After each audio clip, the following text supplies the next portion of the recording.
الحمد لله نحمده ونستعينه ونستغفره ونؤمن به ونتوكل عليه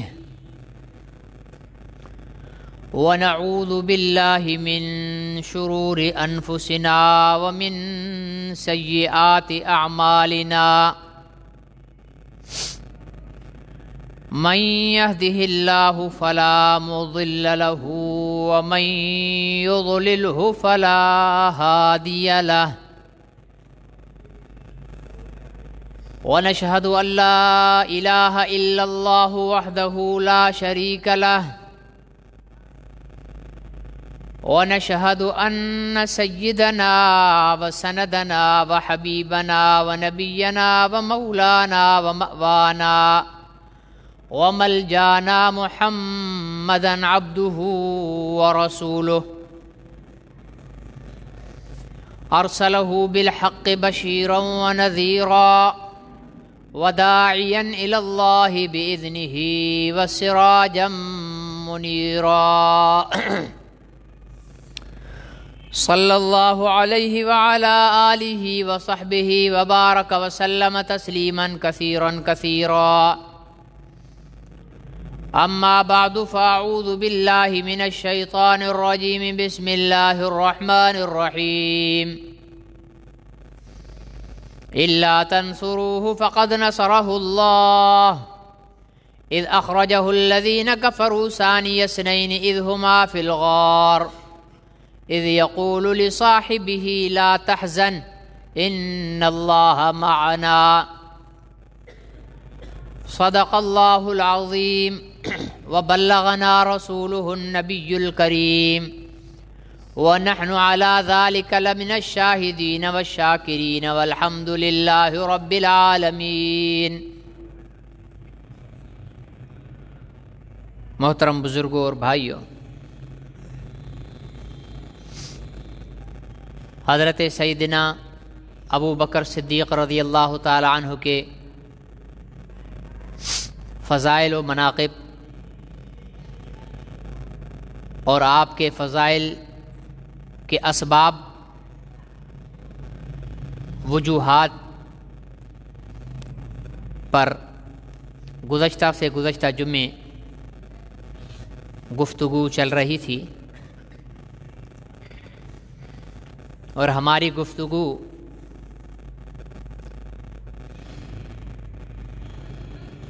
یہاں تک پہنچی تھی کہ حضرت ام المومنین سیدہ عائشہ صدیقہ رضی اللہ تعالی عنہا ایک رات حضور علیہ الصلاۃ والسلام کے ساتھ بستر پر لیٹی ہوئی تھی اور آسمان پر تارے چمک رہے تھے. تو حضرت عائشہ صدیقہ رضی اللہ تعالی عنہا نے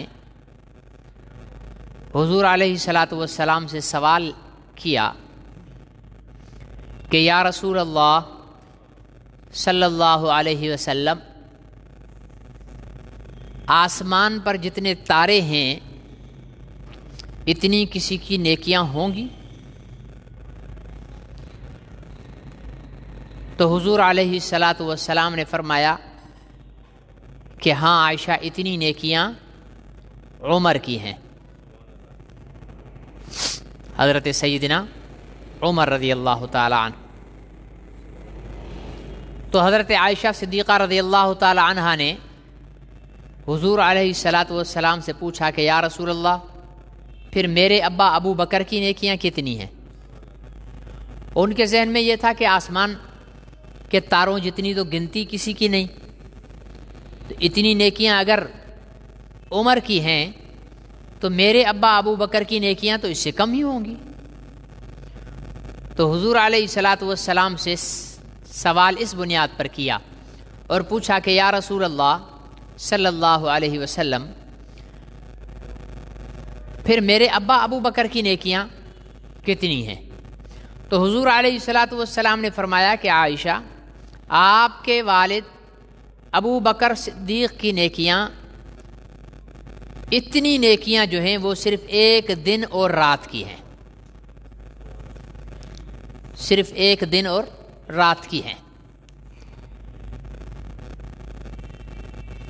اور یہ واقعہ تو میں آپ حضرات کو پہلے کئی بار ساری باتیں ہی دہرا چکے ہیں، اور ہم دہراتے اس لیے ہیں کہ ہمیں وہ چیزیں یاد بھی ہوں اور ہم سمجھ کر پھر اللہ تعالی ہمیں اس پر عمل کی توفیق بھی دے، ٹھیک ہے نا جی۔ تو وہ حضرت عمر رضی اللہ تعالیٰ عنہ کی خلافت کے زمانے کا واقعہ، جس میں کسی نے یہ اظہار کر دیا کہ عمر جو ہیں وہ ابو بکر سے بڑھ گئے، عمر جو ہیں وہ ابو بکر سے بڑھ گئے۔ اس نے اپنی دانست کے مطابق ایک سوچ پیش کی، کیونکہ حضرت ابو بکر صدیق رضی اللہ تعالی عنہ نے جیسے حضور علیہ السلام کے وصال کے بعد خلافت کی مسرت سنبھالی تو فتنوں کا زمانہ تھا۔ ایک طرف سے مرتدین کھڑے ہو گئے، ان کا نظریہ یہ تھا کہ بس محمد رسول اللہ صلی اللہ علیہ وسلم تک اسلام ہے، آپ کی وفات کے بعد اسلام ختم، وہ واپس اپنے اپنے مذہب میں چلے گئے، جو عیسائی تھے عیسائی ہو گئے، جو یہودی تھے یہودی ہو گئے، جو مشرک تھے مشرک ہو گئے، واپس چلے مرتدین۔ حضرت ابو بکر صدیق نے ان کے ساتھ جہاد شروع کر دیا، ان کو کچلا، ختم کیا، جو توبہ کرنے والے تھے توبہ کر کے واپس آ گئے۔ دوسرا فتنہ اٹھا منکرین زکوٰۃ کا، انہوں نے یہ کہا کہ زکوٰۃ صرف حضور علیہ السلام کی زندگی تک تھی، آپ وفات پا چکے، اب ہم زکوٰۃ نہیں دیں گے۔ تو حضرت ابو بکر صدیق نے ان کے خلاف بھی جہاد کیا اور ان کے ساتھ جہاد کر کے ان کو اس بات پر تیار کیا کہ جب تک تم زکوٰۃ نہیں دو گے تمہارے ساتھ جنگ رہے گی، چنانچہ ان لوگوں کو بھی راہ راست پر لے کر آئے۔ تیسرا فتنہ اٹھا منکرین ختم نبوت کا، مسیلمہ کذاب، تو ان کے خلاف بھی حضرت ابو بکر صدیق رضی اللہ تعالیٰ عنہ نے جہاد کیا۔ تو یوں جیسے کسی مملکت کا بادشاہ جب فوت ہوتا ہے تو وہاں بہت ساری بغاوتیں اور سرکشیاں کھڑی ہوتی ہیں، تو حضور علیہ السلام کے اس دنیا سے پردہ فرمانے کے بعد بہت ساری بغاوتیں اور سرکشیاں کھڑی ہو گئیں اور فتنوں کی صورت اختیار کر لی۔ تو فتنوں کو کچلتے کچلتے کچلتے 2.5 سال گزر گئے اور پتہ ہی نہیں چلا، اور حضرت ابو بکر صدیق کو اپنے رب کا بلاوا آ گیا۔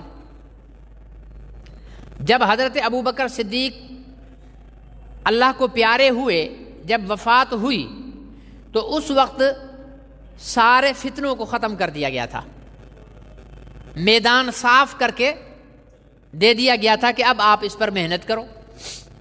تو جب حضرت ابو بکر صدیق کی وفات کے بعد حضرت عمر رضی اللہ تعالی عنہ نے خلافت کی مسند سنبھالی تو آپ کے سامنے کوئی فتنہ نہیں تھا، سارے فتنوں کو صدیق اکبر ختم کر چکے تھے۔ اب آپ کے پاس میدان تھا فتوحات کا، آپ نے اس ملک پہ حملہ کیا، آپ نے اس ملک پہ حملہ کیا، ان پہ حملہ کیا، قیصر و کسریٰ، روم اور فارس، بڑی بڑی مملکتوں کو، یہاں تک کہ 22 لاکھ مربع میل تک حضرت فاروق اعظم رضی اللہ تعالیٰ عنہ نے ریاست مدینہ کا جھنڈا کھڑا کر دیا۔ تو اس دیکھنے والے نے یہ دیکھا کہ فتوحات زیادہ حضرت عمر نے کی ہے، یہ نہیں دیکھا کہ فتوحات تبھی ہوئی ہیں جب میدان صاف ملا ہے، ٹھیک ہے نا جی۔ لیکن اس نے فتوحات کو دیکھا تو وہ یہ کہنے لگا کہ میری نظر میں ابو بکر سے عمر آگے ہیں۔ اچھا، جب یہ بات کر رہا تھا وہ شخص تو حضرت عمر رضی اللہ تعالیٰ عنہ نے یہ بات سن لی، بات کو دھیان سے سننا، حضرت عمر رضی اللہ تعالیٰ عنہ نے یہ بات سن لی۔ میں جو اکثر و بیشتر آپ حضرات سے یہ کہتا رہتا ہوں کہ نبی پاک کی ختم نبوت کی حفاظت پہلے، نبی پاک کی عزت کی حفاظت پہلے، نبی پاک سے محبت پہلے، باقی ساری چیزیں بعد میں۔ نبی پاک کی ختم نبوت کے بغیر قرآن نہیں، نبی پاک کی ختم نبوت کے بغیر رب کی وحدانیت باقی نہیں، نبی پاک کی ختم نبوت کے بغیر دین اسلام نہیں رہتا۔ اس کی وجہ ہے کوئی نیکی کا عمل اتنا بڑا نہیں جتنا بڑا نیکی کا عمل حضور علیہ السلام کی ختم نبوت اور آپ کی ذات کا تحفظ اور آپ سے محبت ہے۔ سب سے بڑا عمل یہ ہے، باقی سارے اعمال اس کے بعد ہیں۔ اور یہ محض جوش میں آ کر کہنے والی بات نہیں ہے، میں ابھی جوش میں تو نہیں ہوں نا، ٹھنڈے طریقے سے بات کر رہا ہوں نا، تو اس کو جوش کی بات نہ سمجھیے گا، یہ آپ کو ایک حقیقت سے آگاہ کرنے کے لیے بتا رہا ہوں کہ حضور علیہ السلام کی ختم نبوت کا تحفظ، حضور علیہ السلام کی عزت اور ناموس کا تحفظ، حضور علیہ السلام سے محبت، یہ دنیا کی وہ سب سے بڑی نیکی ہے کہ اس سے بڑی اور کوئی نیکی نہیں۔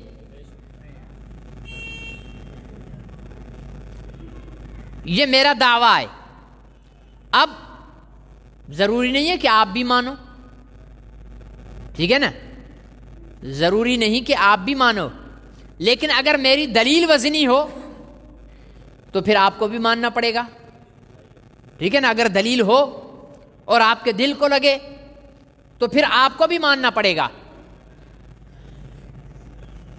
حضرت عمر رضی اللہ تعالیٰ عنہ نے جب یہ بات سنی تو اپنے حجرے سے باہر تشریف لائے اور فرمانے لگے کہ کس نے کہا ہے کہ میں ابو بکر سے بڑھ گیا؟ کس نے کہا ہے کہ میں ابو بکر سے بڑھ گیا؟ اور یہ اس حالت میں پوچھا کہ آپ کی آنکھوں سے آنسو نکل رہے تھے، آپ رو رہے تھے، اور پھر ایک بات ارشاد فرمائی، میرے دعوے کی وہ بات دلیل ہے۔ حضرت عمر رضی اللہ، یہ آپ کو فضائل اعمال کے اندر بھی واقعہ ملے گا، حکایات صحابہ کا جو حصہ ہے فضائل اعمال کے اندر شیخ الحدیث حضرت مولانا زکریا رحمۃ اللہ علیہ نے جمع فرمایا ہے، اس میں ملے گا، اور حیات الصحابہ کے اندر بھی ہے۔ حضرت مولانا محمد یوسف کاندھیلوی رحمۃ اللہ علیہ جو تبلیغی جماعت میں حضرت جی کے نام سے مشہور تھے، انہوں نے حیات الصحابہ ایک کتاب لکھی ہے 3-4 جلدوں کے اندر، اس کے اندر بھی یہ واقعہ موجود ہے۔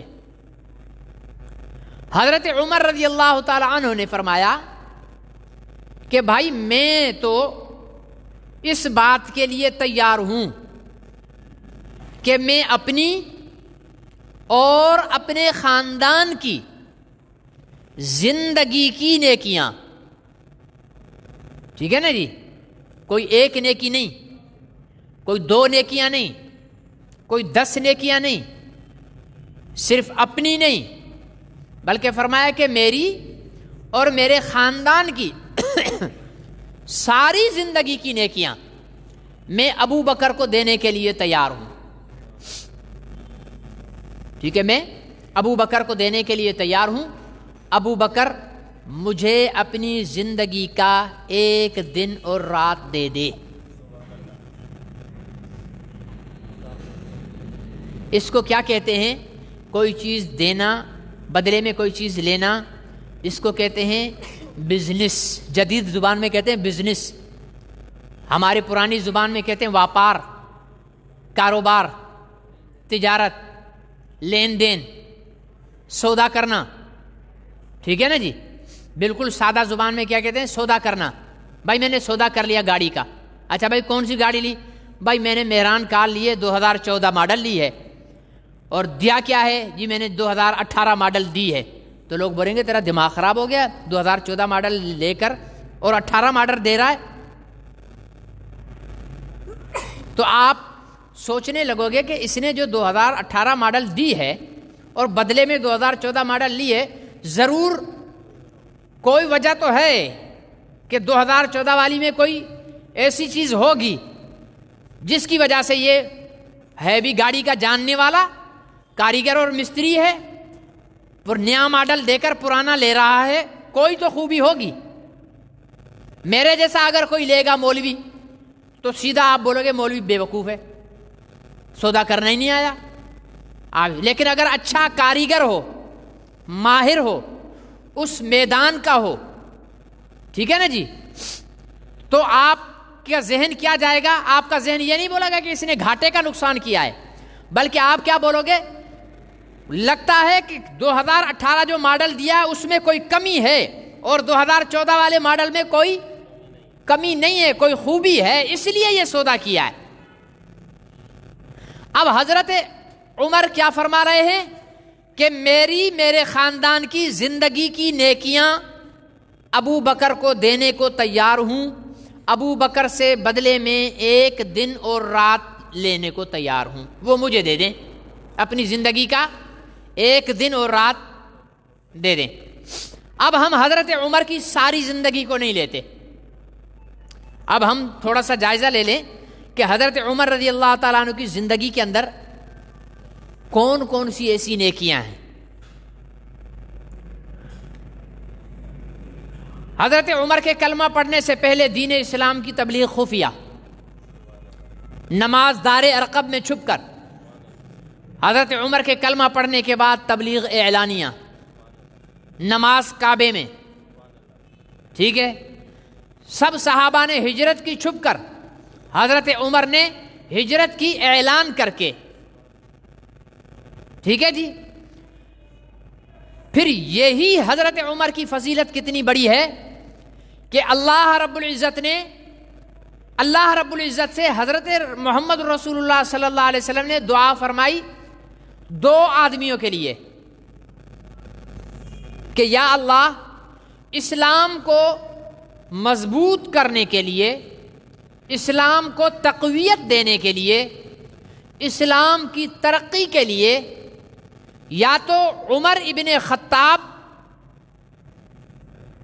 یا عمر ابن حشام،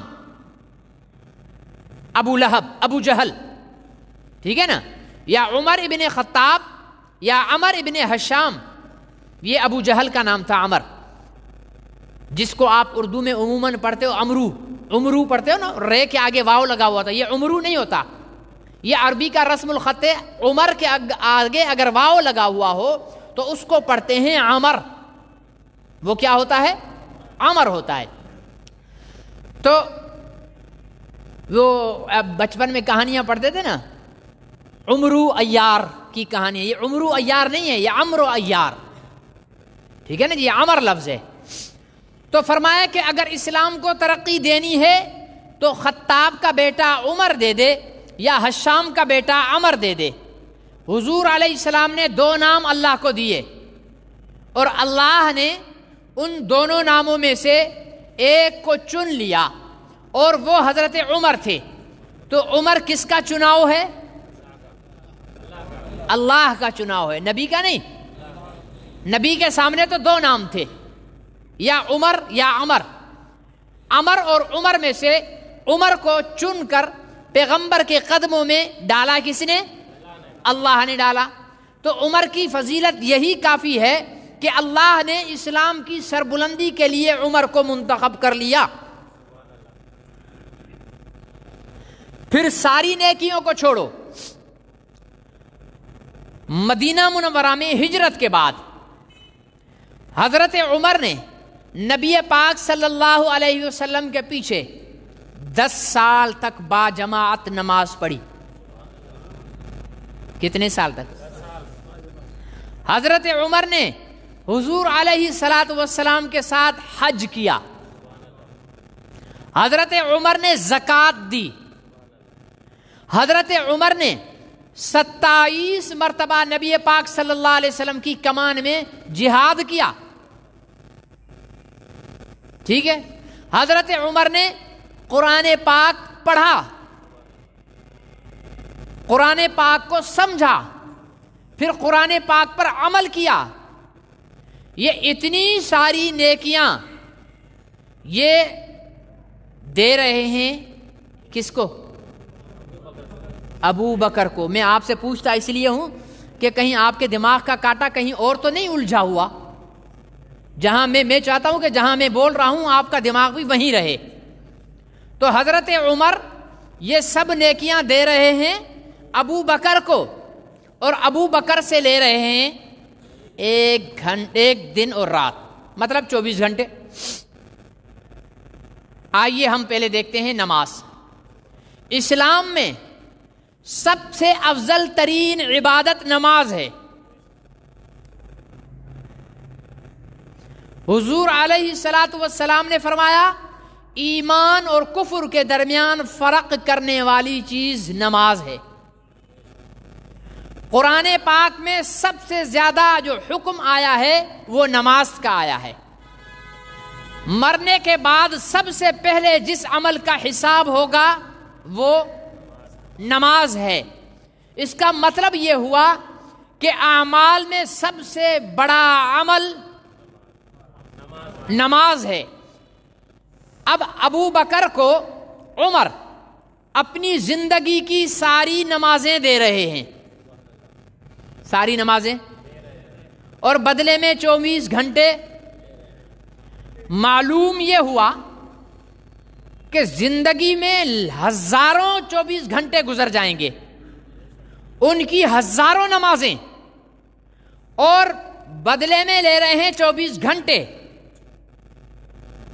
اور سودا کر رہے ہیں عمر، اور سودا بھی دنیا کا نہیں، سودا بھی آخرت کا، اور سودا بھی اعمال صالحہ کا، نیکیوں کا۔ اپنی سب سے بڑی نیکی نماز ابو بکر صدیق کو دے رہے ہیں، اس کے بعد جہاد ابو بکر صدیق کو دے رہے ہیں، اپنی ساری تبلیغ ابو بکر صدیق کو دے رہے ہیں، اپنی ساری زندگی کی تلاوت قرآن ابو بکر صدیق کو دے رہے ہیں، ساری زندگی اللہ کا جو ذکر کیا ابو بکر صدیق کو دے رہے ہیں، ساری زندگی میں سحری کے ٹائم اٹھ کر جو تہجد پڑھا ابو بکر صدیق کو دے رہے ہیں، ساری زندگی حضور علیہ الصلاۃ والسلام کے احکامات کی پیروی کی ابو بکر صدیق کو دے رہے ہیں، ساری زندگی پیغمبر کے ساتھ جو روزے رکھے اور افطار کیا ابو بکر صدیق کو دے رہے ہیں، ساری زندگی اسلام کا جو جھنڈا بلند کیا ابو بکر صدیق کو دے رہے ہیں، ساری زندگی میں جو حج کیے ابو بکر صدیق کو دے رہے ہیں، بدلے میں لے رہے ہیں 24 گھنٹے۔ 24 گھنٹوں میں کتنے حج ہوتے ہیں؟ ایک بھی نہیں۔ روزے کتنے ہوتے ہیں؟ ایک۔ نمازیں کتنی ہوتی ہیں؟ 5۔ ٹھیک ہے، اور جس رات کی یہ بات کر رہے ہیں اس رات تک جہاد فرض نہیں ہوا تھا، ٹھیک ہے نا؟ جس دن رات کی جو لینا چاہتے ہیں اس دن رات میں جہاد فرض نہیں ہوا تھا۔ سوچیں اگر ہم کہ ابو بکر صدیق نے اس رات میں اگر تہجد پڑھی ہوگی تو ایک، روزہ رکھا ہو تو ایک، حج فرض نہیں ہوا، ٹھیک ہے جی، زکوٰۃ فرض نہیں ہوئی، جہاد فرض نہیں ہوا، اگر نمازیں پڑھی ہوں گی تو 5، ٹھیک ہے۔ بظاہر اعمال میں جب دیکھتے ہیں وہ 24 گھنٹے جو عمر لینے کے خواہاں ہیں اور بدلے میں سب کچھ دینے کو تیار ہیں، ان 24 گھنٹوں میں 5 نمازیں نظر آتی ہیں، ایک روزہ نظر آتا ہے، حج ہے نہیں، زکوٰۃ ہے نہیں، تبلیغ ہے نہیں، اللہ کا ذکر ہے نہیں، تو یہ 5 نمازیں ساری زندگی کی نمازوں سے زیادہ قیمتی ہیں کیا؟ یہ ایک روزہ ساری اگر رکھا ہو تو ساری زندگی کے روزوں سے زیادہ قیمتی ہے کیا؟ آخر وہ ایسی کون سی نیکی ہے جو ہمیں نظر نہیں آ رہی لیکن عمر کو نظر آ گئی ہے، اور عمر کو صرف نظر نہیں آ گئی بلکہ عمر بے چین ہے کہ وہ نیکی مجھے مل جائے، میں ساری نیکیاں ابو بکر کو دینے کے لیے تیار ہوں۔ تو عقل یہ کہتی ہے کہ نیکیوں کا سودا اگر راشد مدنی جیسا بے وقوف گنہگار کرتا ہو تو شاید خسارے کا سودا کر بیٹھے، لیکن اگر نیکیوں کا سودا امیر المومنین خلیفۃ المسلمین سیدنا اب عمر فاروق رضی اللہ تعالی عنہ کر رہے ہوں گے تو گھاٹے کا سودا نہیں کر رہے ہوں گے، یقیناً وہ نفع کا سودا کر رہے ہوں گے۔ جب ہم نے دیکھا کہ ساری زندگی کی نمازیں، ساری زندگی کے روزے، ساری زندگی کا حج، ساری زندگی کی زکوٰۃ، ساری زندگی کا جہاد، ساری زندگی کی تبلیغ، ساری زندگی کی تقریر، ساری زندگی کی تلاوت قرآن، ساری زندگی کا ذکر اللہ، ساری نیکیاں 22 لاکھ مربع میل کی فتوحات، ساری کی ساری ایک دن اور رات کے اوپر قربان کرنے کے لیے تیار ہے، تو میرا ضمیر اور میرا دل کہنے لگا کہ عمر غلط نہیں ہے، کوئی تو نیکی ہے اس رات کے اندر، کوئی تو نیکی ہے اس شب کے اندر، کوئی تو نیکی ہے اس ایک دن کے اندر، ان 24 گھنٹوں کے اندر کوئی تو ایسی نیکی ہے جس کو حاصل کرنے کے لیے عمر فاروق جیسا جلیل القدر صحابی نیکیوں کا حریص وہ لینے کے لیے پریشان پھر رہا ہے۔ جب میں نے دیکھا، مطالعہ کیا، دیکھا تو قرآن نے بتایا اذ یقول لصاحبہ لا تحزن الا تنصروه فقد نصره الله اذ اخرجه الذين كفروا ثاني اثنين اذ هما في الغار اذ يقول لصاحبه لا تحزن۔ وہ اللہ تعالیٰ نے اس امت کو ایک بات بتا دی، ہم امتیوں کو ایک بات بتا دی، یہ بتا دیا کہ اے محمد کی امت، اے محمد کا کلمہ پڑھنے والے مسلمانوں، یاد رکھو محمد اکرمی صلی اللہ علیہ وسلم تمہاری مدد اور نصرت کے محتاج نہیں ہے، الا تنصروہ، اگر تم اس کی مدد نہیں کرو گے، فقد نصرہ اللہ، تو اس کی مدد تو اللہ پہلے بھی کر چکا ہے۔ جو اللہ اس کی مدد پہلے کر چکا ہے وہ اللہ بوڑھا تو نہیں ہو گیا، وہ اللہ کمزور تو نہیں ہو گیا، اس اللہ کی طاقتیں کا مان تو نہیں پڑ گئی۔ فقد نصرہ اللہ، وہ پہلے مدد کر چکا ہے، کب؟ اذ اخرجہ الذین کفروا، جب اس کو نکالا کافروں نے، اذ یقول لصاحبہ، جب اس نے اپنے ساتھی سے کہا لا تحزن، مت ڈر، لا تحزن، یہ اس جملے کے اندر وہ نیکی چھپی ہوئی ہے، لا تحزن، مت ڈر، ان اللہ معنا، اللہ ہمارے ساتھ ہے۔ ہوا کیا؟ حضور حضرت ابو بکر صدیق رضی اللہ، یہ میں ساری باتیں کر چکا ہوں، میں کوئی نئی بات آپ کو نہیں بتانے والا ہوں۔ حضرت ابو بکر صدیق اور حضور علیہ السلام جب رات کے اندھیرے میں حضور علیہ السلام اپنے گھر میں اپنے بستر پر حضرت علی کو سلا کر دشمنوں کی امانتیں دے کر، یہ نبی کی شان ہوتی ہے، وہ دشمن جو مکے سے نکالنے کے در پہ ہیں، وہ دشمن جو 40 جوانوں کو گھر کا گھیرا کر کے کھڑے ہوئے ہیں کہ صبح نکلتے ہی حملہ کر کے ختم کر دیں گے، کہانی مٹ جائے گی، ان دشمنوں کو ان کی امانتیں رکھی ہوئی ہیں، وہ دشمن جو باہر تلواریں لیے کھڑے ہیں، آپ اور میں اگر وہاں ہوتے تو ہم کہتے بھاڑ میں جائے، ان کی امانت اٹھاؤ سارے پیسے اور بھاگ جاؤ، لیکن یہ پیغمبر کی ذات ہے، یہ ان کی دیانت ہے، یہ ان کی امانت ہے، یہ ان کا کردار ہے، یہ ان کا اخلاق ہے کہ دشمن تلواریں لے کر باہر کھڑے ہیں، وحی کے ذریعے بتا دیا گیا ہے۔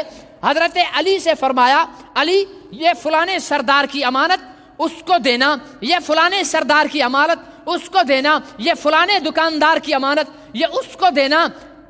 کافر بھی جانتے ہیں یہ پیغمبر کا کردار ہے۔ اگر آج کا مسلمان پیغمبر کی ذات سے اتنا لا علم ہو گیا ہے تو آج کے مسلمان کی بدقسمتی ہے، ورنہ 1400 سال پہلے کا کافر بھی جانتا تھا کہ پیغمبر امانت کے اندر، دیانت کے اندر، اخلاق کے اندر، کردار کے اندر، شرافت کے اندر بے مثال ہیں کہ ہم انہیں قتل کرنے کے در پہ ہیں اور وہ ہماری امانتیں سنبھال کے پھر رہے ہیں۔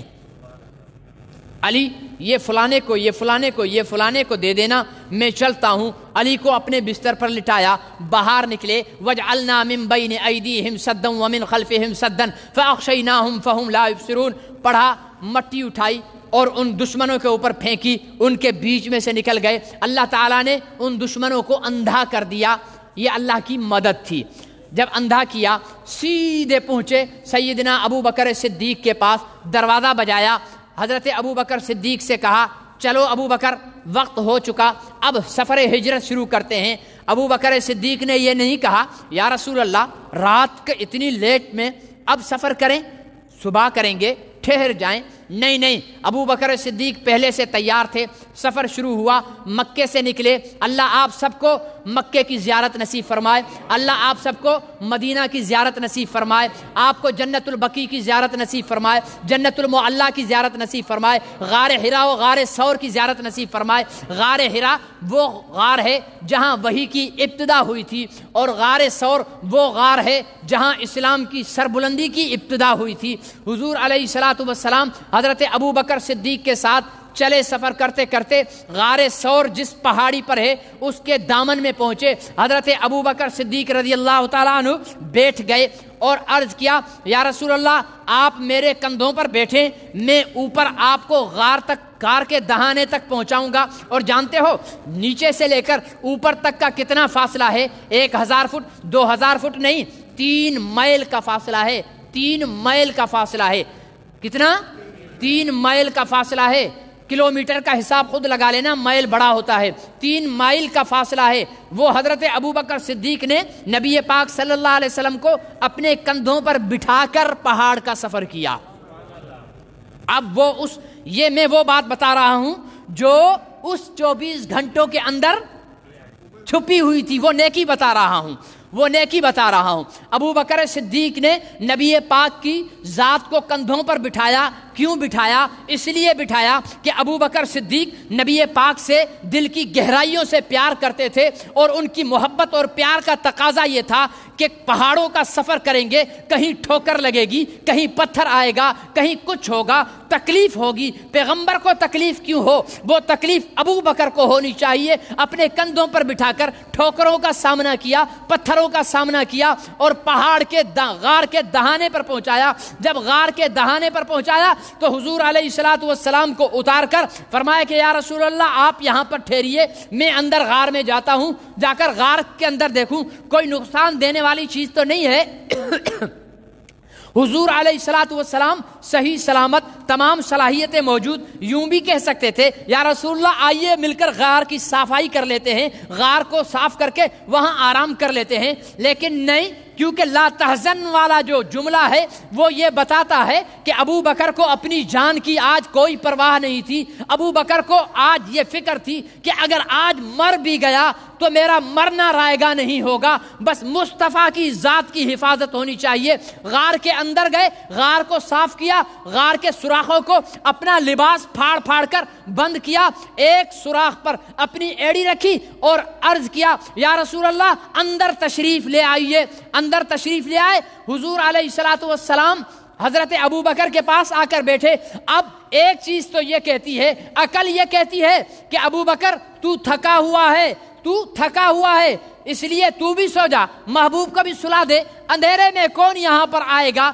تو ابو بکر صدیق یہ عقل اس کو یہ تقاضا کرتی ہے، تو عشق مصطفیٰ اسے یہ تقاضا کرتا ہے کہ ابو بکر سوچ، جس کو تو غار کے دہانے تک کندھوں پر بٹھا کر لے کر آیا ہے، یہاں تک تو اس کو محفوظ لے کے آیا، اگر غار میں تو بھی سو گیا اور وہ بھی سو گیا، تمہاری لا علمی میں دشمن پہنچ گیا، تب تو اپنے دل اور ضمیر کو کیا جواب دے گا؟ اگر کسی سانپ بچھو نے ڈک لیا تب تو اپنے دل اور ضمیر کو کیا جواب دے گا؟ محبت کرتا ہے تو پھر محبت کو نبھا، عشق کرتا ہے تو پھر عشق میں وفا کر کے دکھا۔ ابو بکر صدیق نے عقل کی بات کو ٹھکرا دیا، عشق کی بات کو سینے سے لگا لیا، اور حضور علیہ الصلوۃ والسلام سے عرض کیا یا رسول اللہ آئیے، آپ میری گود میں سر رکھیے، آپ کا سرہانہ بھی ابو بکر ہوگا، آپ کا چوکیدار بھی ابو بکر ہوگا۔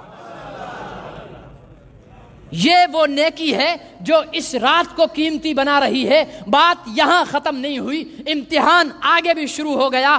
ابھی بیٹھے ہی تھے کہ غار میں ایک سانپ آتا ہے، اس غار کے اندر جس سوراخ پر، جس بل پر حضرت ابو بکر کی ایڑی ہے وہاں ایک سانپ آتا ہے. اسے پتا چلا کہ دو جہان کا سردار آ گیا ہے. اسے پتا چلا کائنات کا مالک آ گیا ہے. اسے پتا چلا وجہ تخلیق کائنات آ گیا ہے. اسے پتا چلا رحمت للعالمین آ گیا ہے. اسے پتا چلا شفیع المذنبین آ گیا ہے. اسے پتا چلا شافع محشر آ گیا ہے. ساقی کوثر آ گیا ہے. انبیاء کا افسر آ گیا ہے. امام الانبیاء آ گیا ہے. خاتم الانبیاء آ گیا ہے. تو کیوں نہ میں اس پیغمبر اس دو جہان کے سردار کی قدم بوسی کر کے سانپوں کی سرداری میں اپنے نام کر لوں. سانپ اپنے بل سے نکلنے لگا تو سامنے دیکھا غار بل کے دہانے پر کوئی چیز رکاوٹ بنی ہوئی ہے. سانپ نے اس کو ڈسنا شروع کر دیا.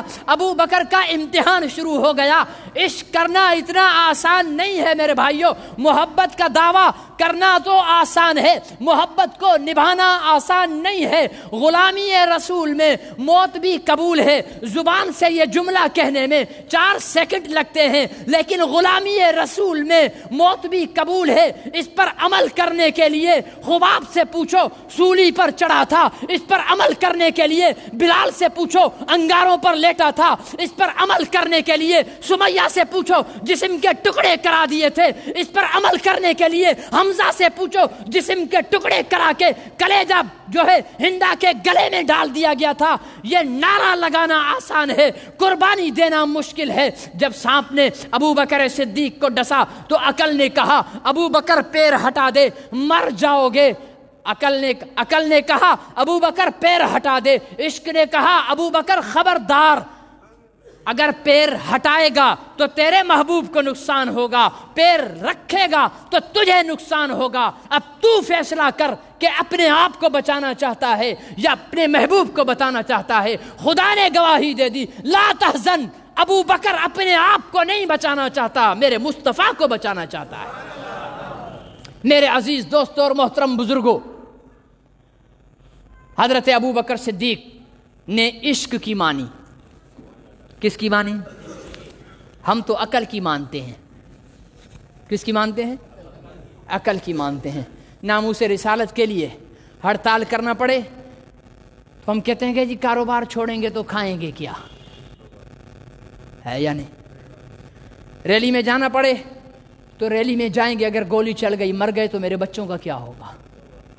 سوچ لو, اگر یہی رسول پاک بھی 1400 سال پہلے سوچ کر بیٹھ جاتے تو ہم تو سیدھے جہنمی ہوتے. حضرت ابو بکر صدیق رضی اللہ تعالی عنہ نے عشق کی مانی, پیر نہیں ہٹایا. سانپ نے ڈنک مارنا شروع کر دیے. اتنے ڈنک مارے کہ حضرت ابو بکر صدیق کے جسم میں سانپ کا زہر پھیل گیا, اور اس کی تیزابیت کی وجہ سے, تکلیف کی شدت کی وجہ سے ابو بکر صدیق کی آنکھوں سے آنسو گرے. پیر نہیں ہٹایا کہ اگر ہٹاؤں گا تو تکلیف تو بات کی بات ہے, میرے محبوب گود میں آرام کر رہے ہیں, ان کے آرام میں خلل نہ آ جائے. یہ وہ نیکی ہے, ان کے آرام میں خلل نہ آ جائے. اس نیکی کو لے کر ابو بکر صدیق نے پیر نہیں ہٹایا. جب آنکھوں سے آنسو نکلے, رخ مصطفیٰ پہ گرے تو حضور علیہ الصلوۃ والسلام کی آنکھ کھل گئی. کتنے مبارک آنسو ہوں گے جو نبی پاک کے رخ پہ گرے ہوں گے, یا نہیں. ٹائم ختم ہو گیا. زندگی رہی تو انشاءاللہ یہیں سے اگلے جمعے شروع کریں گے. اللہ تعالیٰ مجھے اور آپ کو عمل کی توفیق نصیب فرمائے. سنت